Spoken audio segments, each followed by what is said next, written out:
They took my grandson's birthday cake off the table, they took the balloons down from the porch, and they told me to my face that I was never invited in the first place. But they forgot one thing. They forgot whose bank account had been paying for that porch, that cake, wood, and every single birthday for the last 9 years. And by the time the sun set that night, I had already logged into my banking app and pulled the plug on every dollar I had ever sent them. This is the story of how I stopped being an ATM and finally became a mother again. My name in this story is Margaret. I am 67 years old, and what happened to me on a quiet Saturday afternoon in October changed my family forever. So stay with me until the end, because the ending is the part everyone always asks me to repeat. Would. And if you have ever quietly funded a life you were never truly welcomed into, you already know exactly how this feels before I even say another word. I want to tell you that I did not always see it coming. In fact, for the first few years after Daniel married Claire, I convinced myself that every uncomfortable moment was simply a misunderstanding, that every excluded holiday and every dismissive comment was just Claire being tired or stressed or adjusting to motherhood. I made excuse after excuse because the alternative, admitting that my own son was allowing his wife to push his mother to the margins of his life, was simply too painful to sit with. So instead I kept showing up. I kept writing checks, and I kept telling myself that love meant never keeping score, but love and being taken advantage of are not the same thing. And it took 9 years, one open window, and one overheard conversation for me to finally understand the difference. I had been standing on that porch for almost 10 minutes, holding a small wrapped gift for my grandson Oliver, who was turning 7 that day. The box was wrapped in gold paper, because gold was his favorite color that year. And I remember thinking how proud I was that I had remembered something so small about him. The driveway was empty when I arrived. So I assumed everyone was inside, setting up the last details. I walked up the porch steps slowly, because my knees had been giving me trouble since spring, and I raised my hand to knock. But before my knuckles even touched the wood, I heard voices coming from the open window just beside the door. And one of those voices belonged to my daughter-in-law Claire. She was laughing, but it was not a warm laugh. It was the kind of laugh people use right before they say something cruel. And she said, "I really do not understand why she has to show up every single year.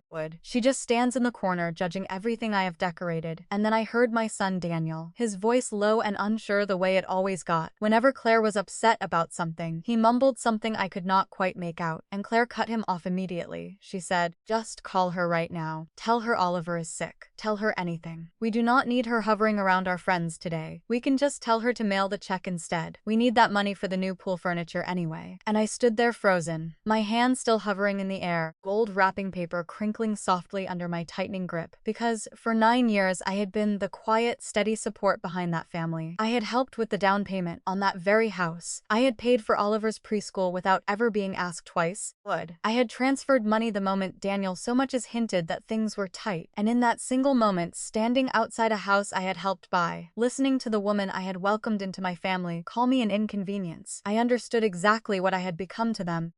I was not a mother, I was not a grandmother, I was a checkbook with a heartbeat, and something inside me went very, very still. I thought about all the years before this one, the Christmas mornings I had driven 2 hours in the snow just to watch Oliver open his presents.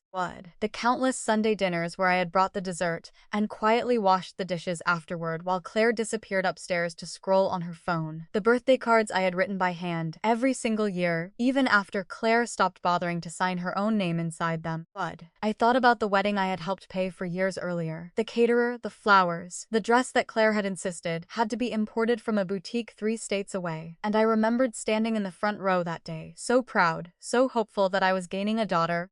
And now here I was, standing outside on a porch I had helped finance, being discussed like an unwanted expense. I did not knock, and I did not push the door open to demand an explanation, because arguing with Claire never worked. She thrived on being the victim in every conversation. So instead, I quietly placed the wrapped gift on the welcome mat, turned around, and walked back down the driveway to my car. And when I sat down behind the wheel, I expected to feel my chest crack open with hurt. But instead, I felt something sharper, cleaner, something closer to clarity than heartbreak. The drive home was silent. No radio, no phone calls, just the hum of the engine and the steady rhythm of my own breathing. And the moment I walked through my front door, I put the kettle on for tea, sat down at my kitchen table with my laptop, and logged into my banking portal. The late afternoon light was spilling gently across the wood, and the house was so quiet. I could hear the clock ticking in the hallway. I clicked into the scheduled transfers tab, and there it was, laid out in black and white. Everything I had been quietly funding for years.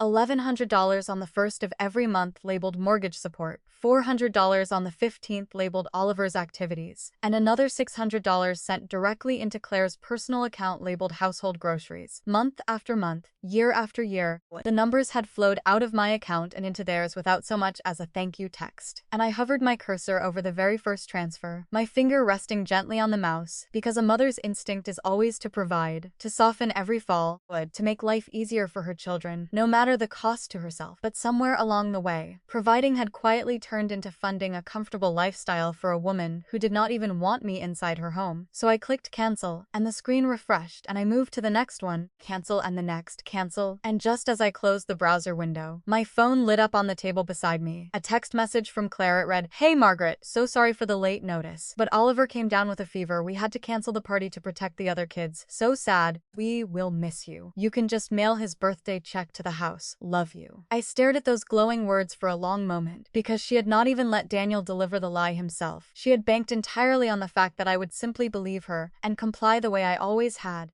So I picked up my mug of tea, let the warmth settle into my palms, and I did not type back an angry reply. I did not call her out on the lie. I simply smiled to myself, because I already knew exactly what I was going to send her instead. The next morning, I drove to the pharmacy and bought the largest, most elegant envelope on the shelf. And when I got home, I sat down at my desk and opened a blank spreadsheet. Column A was the date, column B was the amount, column C was the description, and I went back through 4 full years of records: down payment assistance on their house, the installments on Daniel's truck, the emergency repair money when their air conditioning broke, the boutique gym membership Claire insisted was for physical therapy. I listed every single dollar that had ever left my account to support their lives.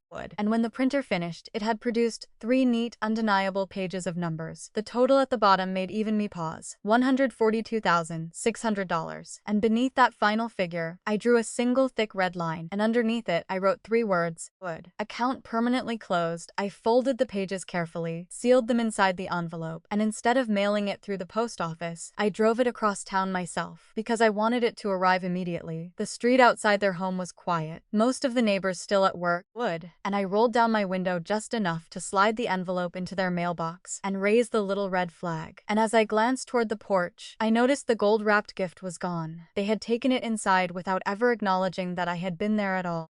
And as I pulled away from the curb, I felt something close to peace settle over me for the first time in years. The phone rang at 7:15 the following Tuesday morning, Daniel's name flashing urgently across the screen. I was sitting on my patio with a cup of coffee, watching a pair of sparrows argue over a bit of bread on the railing, and I let it ring twice before answering. "Good morning, Daniel," I said calmly, and he sounded breathless. "Panicked, Mom. My truck payment just bounced. The bank sent an alert. Did something go wrong with your system?" I took a slow sip of my coffee before answering. "No, nothing went wrong. I canceled the transfer myself." There was a long silence on the line, thick with confusion. "You canceled it? Why, the late fee is enormous. Can you just log back in and push it through?" "I will not be doing that," I told him.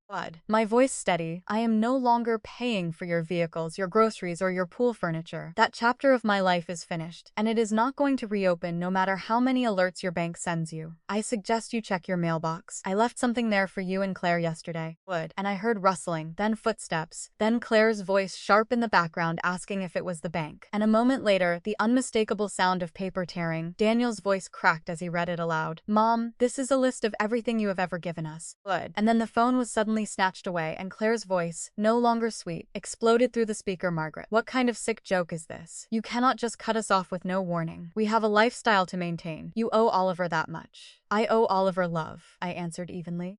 "I do not owe you anything. You asked me to send the money and stay away, so I sent you a full record of what I provided. The Bank of Margaret is officially closed," and then I ended the call, and without hesitation, I scrolled down to her contact name and blocked her permanently. That afternoon, I decided that hanging up the phone was not enough. I needed to reclaim my space, physically as well as financially, so I walked into my garage and flipped on the overhead lights. And there it was, 4 years worth of Daniel and Claire treating my home like their personal storage unit. Cardboard boxes stacked high with Claire's out-of-season designer clothing, oversized plastic bins packed with holiday decorations, an oversized leather recliner they refused to sell, and Daniel's expensive golf clubs leaning against the wall. They had dropped things off whenever it suited them, till I barely had room to park my own car. So I rolled up my sleeves and began pulling everything out myself, box by box, bin by bin, dragging the heavy recliner out inch by inch until my back ached and my hands were coated in dust. At one point I opened opened a bin labeled miscellaneous and found an old framed photo from Daniel's college graduation, the one I had paid the tuition for, still wrapped in bubble plastic and shoved between a pair of snow boots, and I set it gently aside on my workbench instead of adding it to the pile, because some things deserved better than a driveway. But everything else, the clothes, the decorations, the furniture, nobody in that house had room for but refused to part with. All of it went outside into the crisp afternoon air, and when I finally stood in my empty, swept garage, I felt an overwhelming sense of satisfaction. I pulled out my phone, snapped a photo of all their belongings sitting exposed on my driveway, and sent it to Daniel with a simple message. Your things are on the driveway. You have until 5 o'clock today to collect them. After that, while I am calling a junk removal service to take everything to the dump. 5 minutes later, 3 dots appeared, disappeared, and appeared again, until finally a short reply came through. On my way now. At exactly 4:30, tires screeched against my driveway, and Daniel jumped out of his truck. His tie loosened, sweat glistening on his forehead. He sprinted straight for his golf clubs, checking them for scratches before shoving boxes roughly into his truck bed. Are you out of your mind? He snapped, tossing a bin of winter coats over the tailgate. Claire is having a panic attack. We cannot afford the truck payment and the mortgage without your help. And now you are throwing our things onto the street. It is my driveway and my garage, I said calmly, leaning against the porch railing. You are 36 years old, Daniel. It is time you managed your own household. This is because Claire did not want me at the party. Is that it? He accused, slamming the tailgate shut. I am not being vindictive. I am being practical, I corrected, walking down the steps and extending my open palm. My spare house key, please. He froze for a moment, then reluctantly pulled it off his keyring and dropped it into my hand. It felt warm and heavier than I expected. Do not call us, he muttered, climbing into the driver's seat. I will not, I replied quietly, and I turned, walked back inside, locked the deadbolt, dropped the key into my kitchen drawer. Claire assumed the silence would eventually break me. She believed that a few weeks of isolation, combined with the threat of keeping Oliver away, would send me crawling back with an apology and my checkbook open, but she was wrong. The first 2 weeks were strange. The quiet in my house felt heavy at first, but slowly it became peaceful instead of empty. Without the constant financial drain, my own monthly budget suddenly felt spacious for the first time in years, and instead of sitting by the phone waiting for it to ring,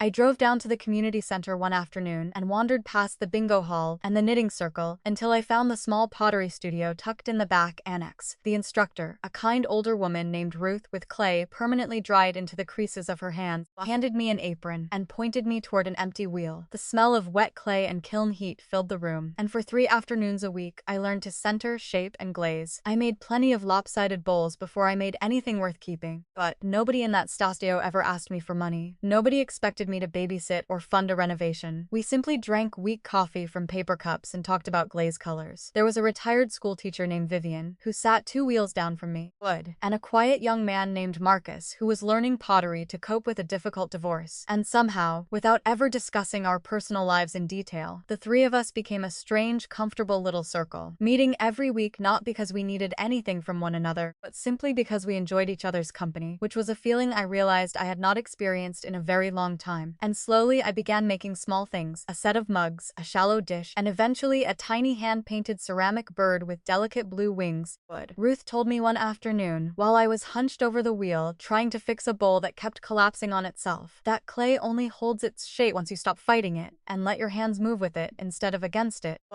And I remember sitting with that thought for a long time after I got home that evening, turning it over the way I once turned over spreadsheets full of numbers, because it seemed to explain so much more than pottery would. It explained exactly what had happened between me and my own family. For the last 9 years I had spent so long fighting to hold their lives together that I had forgotten to shape my own. One afternoon, I was carefully smoothing the edge of that little bird's wing when the studio door creaked open, letting in a gust of cool autumn air. I did not look up right away, still wiping clay dust from my hands. Mom, the voice was hesitant, stripped of its usual confidence, and when I turned around, Daniel stood in the doorway, looking entirely out of place among the pottery wheels and drying racks. He looked exhausted, dark circles beneath his eyes. The polished, easygoing exterior he usually wore had cracked completely. Can I buy you a coffee? He asked, gesturing vaguely toward the street.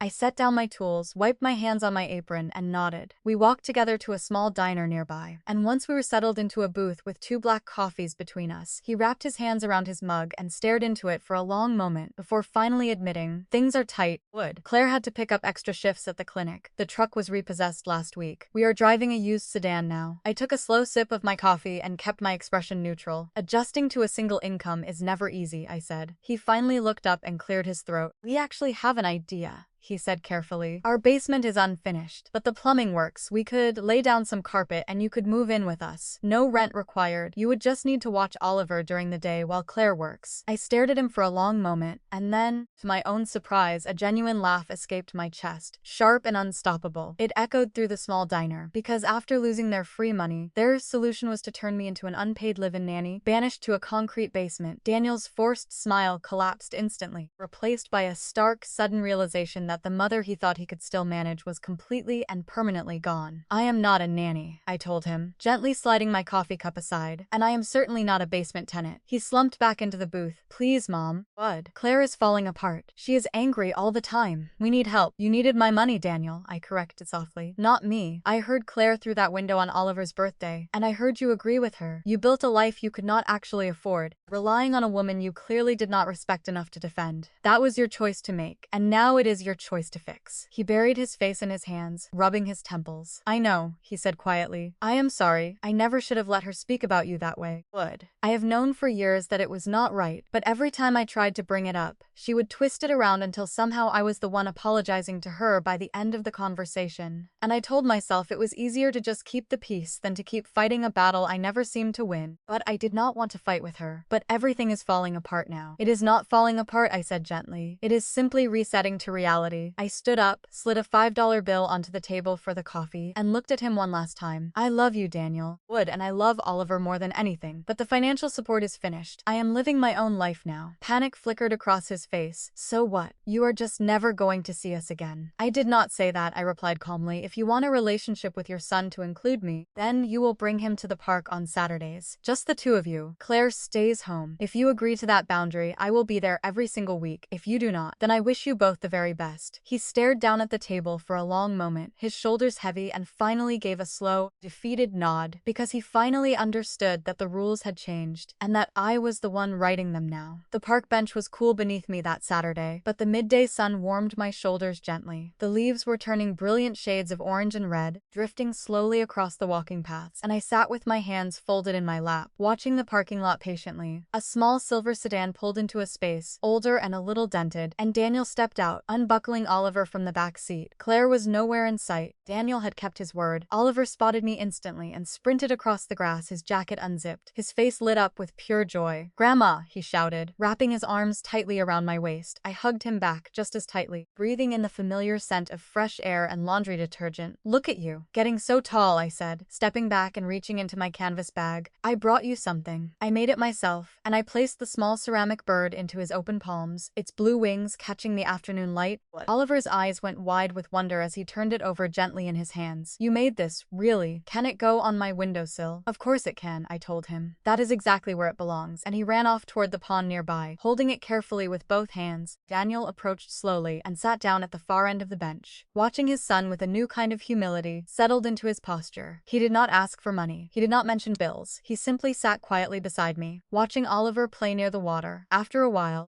he cleared his throat and asked quietly whether I was still going to my pottery classes, and I told him yes, 3 afternoons a week, and that Ruth was teaching me how to glaze without cracking the finish. He nodded slowly and said he was glad, but that he had never really known. I liked making things with my hands, and I told him there was quite a lot he did not know about me yet, because for years I had never had the chance to be anything other than the person who paid the bills. And he was quiet for a long moment after that, watching Oliver crouch near the edge of the pond, and we did not need to say very much to each other, because the dynamic between us had shifted permanently and completely. I no longer had their forced gratitude or their empty invitations, but I had my peace back, I had my money back, and most importantly, I had my own life back. And sitting there on that bench, watching my grandson laugh in the afternoon sun, I understood clearly that this quiet, hard hard-won peace was worth infinitely more than any check I had ever written would. And if there is one thing I hope you take from Margaret's story today, it is this: love should never be treated like a subscription service, and respect can never be purchased with a monthly transfer. As parents and grandparents, we naturally want to soften every fall for the people we love. We give and we give, believing it is the truest way to show we care. But sometimes the healthiest thing we can do, both for them and for ourselves, is to step back and let reality do the teaching. Setting a boundary does not mean you have stopped loving your family, but it simply means you have finally started valuing yourself enough to stop being taken for granted. And sometimes, closing the account is the only thing that truly opens someone's eyes. If this story touched something in you today, good, or if you have ever had to draw a hard line with someone you deeply love, we would really love to hear about it in the comments below. And if you enjoy real, heartfelt stories about finding your voice and standing your ground, please consider subscribing to Hearthly Stories and turning on notifications so you never miss the next one. We release new stories every single week. Stories about mothers, fathers, grandparents, and everyday people who finally chose themselves after years of being overlooked. Good. And every single one of them, just like Margaret, found that peace on the other side of that decision was worth so much more than they ever imagined.